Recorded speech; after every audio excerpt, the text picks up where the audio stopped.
नमस्ते दोस्तों। Shift mind with Praphull Kumar Jha के आज के इस एपिसोड में आप सभी परिवार के सदस्यों को शुभकामनाएं और आशा करता हूं कि आप सब सकुशल होंगे, स्वस्थ होंगे और अपने अपने कार्य क्षेत्र में अच्छा कर रहे होंगे। तो आज के इस लर्निंग सीरीज के एपिसोड में जिस टॉपिक को हमने चुना है वो टॉपिक कुछ ये है, leadership means interdependence not independence.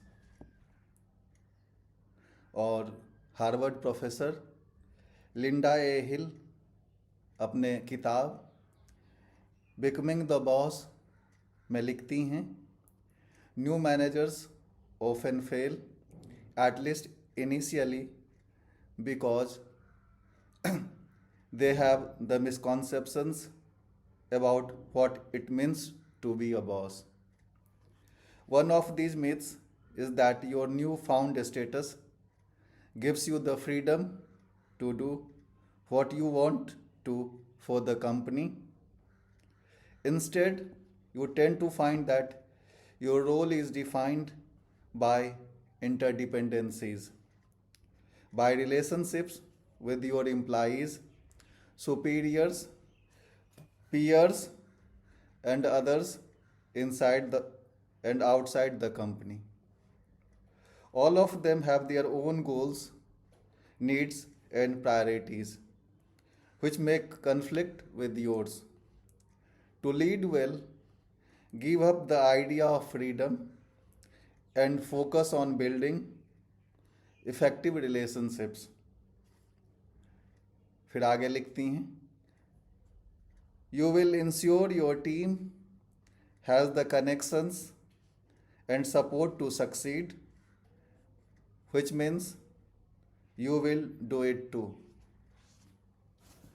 तो इसका सार जो हमें समझ में आया कि जब हम लीडरशिप रोल में जाते हैं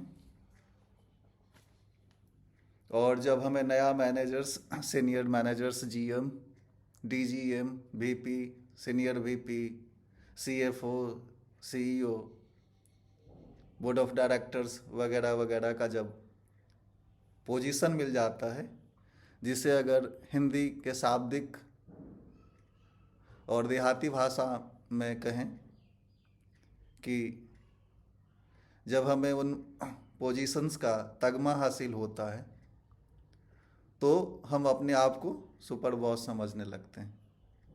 लाजमी है, होना भी चाहिए।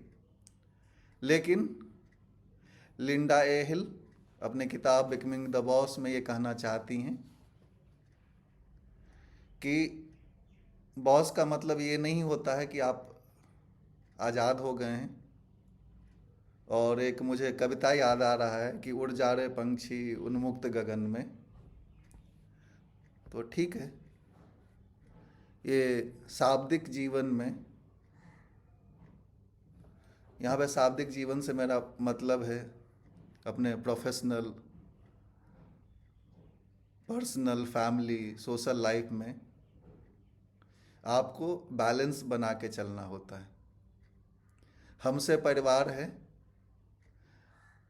हमसे कंपनी है, हमसे सोसाइटी है, हमसे राष्ट्र है। तो राष्ट्र के बिना, सोसाइटी के बिना, परिवार के बिना, समाज के बिना, कंपनी के बिना हम भी अधूरे हैं। तो वो ये कहना चाहती हैं लिंडा ए हिल अपने बुक्स बिकमिंग द बॉस में कि बॉस शाब्दिक अर्थों में तभी बॉस है जब वो एक लिगेसी बिल्ड करे, अपने टीम की प्रॉब्लम्स, उनकी समस्याओं, उनके चैलेंजेस उनके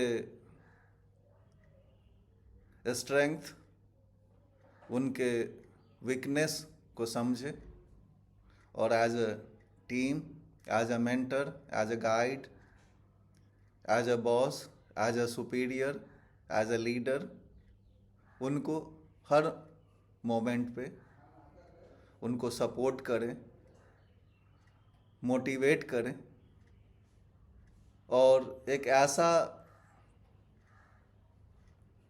इन्वायरमेंट बनाएं जिसको कि मैनेजमेंट की भाषा में साइकोलॉजिकल सेफ्टी बोला जाता है। बॉस का मतलब ये नहीं कि एक बॉस के होने से उनके आचार व्यवहार से उनके टीम के लोग इनसिक्योर और सुरक्षित महसूस करें। असल मायने में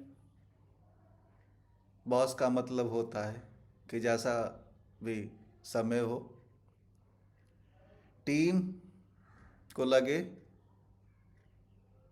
कि चाहे जैसा भी समय होगा, स्थितियां परिस्थितियां आएंगी जाएंगी, हमारे बॉस हमारे साथ हैं, हम उन सब अच्छे बुरे वक्त को देख लेंगे। तो कुछ इस तरह का कॉन्फिडेंस टीम को, सबऑर्डिनेट को, जूनियर्स को आपके ऊपर होना चाहिए, तभी आप असली मायनों में बॉस हैं। अन्यथा जैसे मैंने कहा कि आज के लर्निंग सीरीज का जो टॉपिक है बीइंग द बॉस, तो ऑब्वियस है कि हम आप सब में से जितने भी लोग जहाँ जहाँ भी हैं और अपने लीडरशिप रोल में हैं, वो बॉस तो हैं ही और उनको आज़ादी है कि वो अपने हिसाब से वो जो मर्जी करना चाहें,